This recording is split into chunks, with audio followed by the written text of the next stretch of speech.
चलो जी, तो ये सुबह के तकरीबन 6 बज रहे हैं लियाकत नेशनल हॉस्पिटल में। अब फाइनली पता नहीं 500 मुख्तलिफ टेस्ट होने के बाद अब इंशाल्लाह अब जा रहे हैं घर की तरफ जा रहे हैं। भाई बताते हैं आपको भी।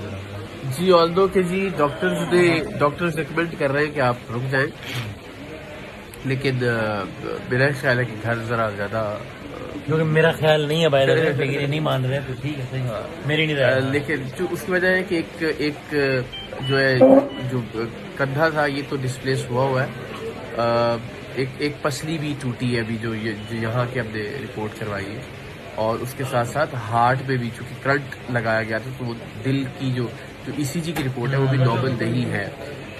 सो बहरहाल मुझे लग रहा है कि मैं ज़रा घर पे ज़्यादा कंफर्टेबल हूँ, तो इंशाल्लाह भी घर जा रहे हैं, आप लोग दुआ कीजिए।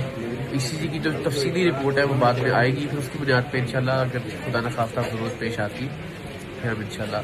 लेकिन वसीम भाई, सारिब भाई सारे इस वक्त सुबह के 6 बजे यहाँ पे मौजूद है। अल्लाह ताला इन सबको सलामत रखे, शाद और आबाद रखे। वसीम भाई आई लव यू।